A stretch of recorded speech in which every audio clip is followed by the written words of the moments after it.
लक्ष्मी सबसे ज्यादा प्रसन्न कौन से दिन होती है? जम के बोलिए जरा। शुक्रवार।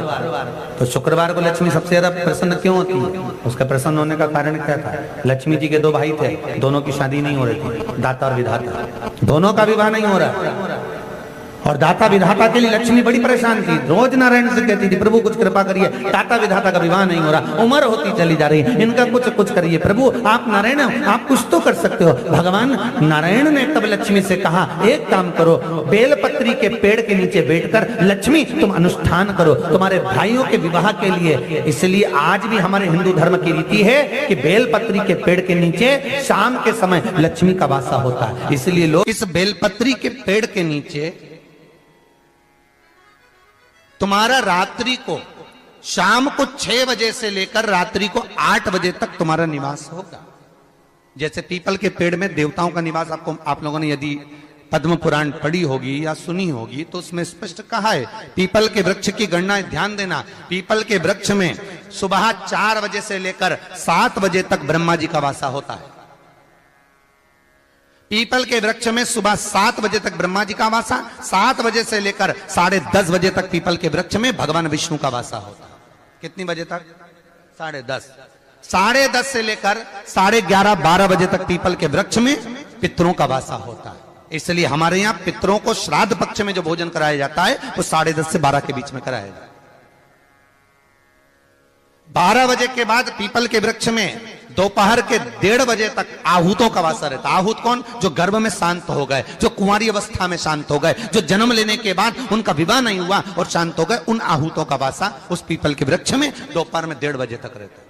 उसके बाद में प्रेतों का वासा चालू होता है। इसलिए दोपहर के समय पीपल के पेड़ की परिक्रमा नहीं होती। फिर शाम को 4 बजे से 7 बजे तक पीपल के वृक्ष में शंकर जी का वासा होता है। इसलिए शाम के समय पीपल की परिक्रमा नहीं होती। 7 बजे के बाद में पीपल के वृक्ष में रात्रि को 9 बजे तक कुबेर का वासा होता है। फिर 9 बजे के बाद में प्रेतवास चालू होता है पीपल के वृक्ष में। उसी तरह बेलपत्री का जो वृक्ष है, उस बेलपत्री के वृक्ष के नीचे रात्रि को 8 बजे से लेकर 12 बजे तक बेलपत्री के पेड़ के नीचे कुबेर का निवास होता है। महाराज, कुबेर का निवास। प्रयास करा करो इसी बेलपत्री के पेड़ के नीचे हम दीप लगाएं, घी का दीप।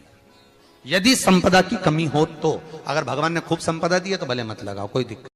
महामृत्युंजय मंत्र का यदि आप जाप करते हो और आपको मालूम पड़ गया कि शरीर में मुझे ये रोग हो गया है, मुझे शुगर हो गया है, मुझे बीपी हो गया है, मेरा ब्लड प्रेशर ऊंचा नीचा रह रहा है, कोई भयंकर रोग, मेरे रिश्तेदार को कोई कैंसर जैसा रोग हो गया, किसी को कोई थायराइड हो गया, किसी को कोई किडनी और लीवर में सूजन हो गई, किसी को कहीं किडनी और लीवर में तकलीफ हो गई, तो शिव महापुराण की कथा कहती है, नवग्रह शिव महापुराण की कथा कहती है कि बेलपत्री के वृक्ष के नीचे महामृत्युंजय मंत्र का जाप जो शुक्रवार की शुक्रवार घी का दिया लगाकर करता है, उसके रोग बाबा देवाधिदेव महादेव समाप्त करते चले जाते हैं। ये संजीवनी मंत्र शुक्रवार के दिन भगवान शंकर को शुक्र को दिया था, इसलिए उसकी प्रधानता।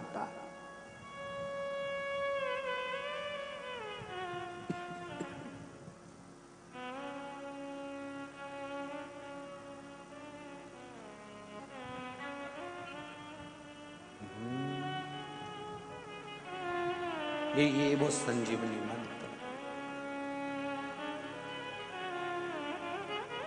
शुक्रवार के दिन बेलपत्री के वृक्ष के नीचे बैठकर घृत का दिया लगाकर शरीर में जो रोग है उसका स्मरण कर कर शंकर जी से विनय कर कर, हे भोलेनाथ, आपने शुक्र देवता को संजीवनी मंत्र दिया है, तो क्या आप मेरे को वो मंत्र प्रदान नहीं करोगे? मेरे रोग, मेरी बीमारी, मेरे दुख को आप नहीं हरोगे? शिव से कहो, ये शरीर आपने दिया है और भजन करने के लिए दिया है, स्मरण करने के लिए दिया है, कीर्तन करने के लिए दिया है, तो संभालोगे भी आप। और बेलपत्री की ओर मुख कर कर घी का दिया लगाकर महामृत्युंजय मंत्र का स्मरण कर लेने पर धीरे धीरे धीरे धीरे धीरे धीरे वो रोग समाप्ति की ओर आता चले जाता है। शंकर भगवान को तुलसी नहीं चढ़ती, केवल एक बैकुंठ चतुर्दशी के दिन चढ़ती है, वो भी रात्रि के समय पर 12 से 4 के बीच में। पर शंकर भगवान को तुलसी नहीं चढ़ती।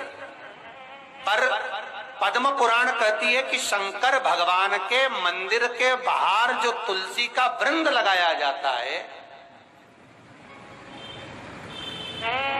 शिव जी के मंदिर के बाहर जो तुलसी का पौधा लगा रहता है या लगाया जाता है, उस तुलसी के पौधे में जितनी मंजरियां लगती हैं, उस मंजरियों में जितने दाने लगते हैं, उतने दाने गिन लिए जाएं और उतने समय का बैकुंठ का वास उस मनुष्य को प्राप्त हो जाता है महाराज, मृत्यु के बाद।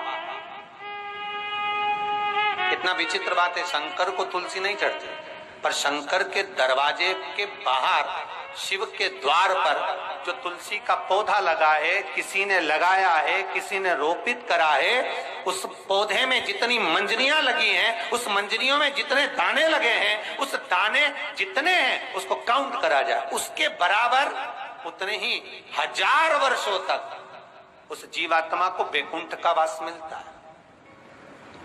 क्यों? उसकी कथा भी यहां पर वर्णन है। जब भगवान विष्णु सामने शंकर के बैठे थे और भगवान शिव ने जब सत्यनारायण नाम रख दिया था, तब भगवान विष्णु शिव से कहते हैं नारायण, भगवान शंकर से कहते हैं भोलेनाथ, त्रिकालदर्शी, कैलाशी, अविनाशी, हे शिव,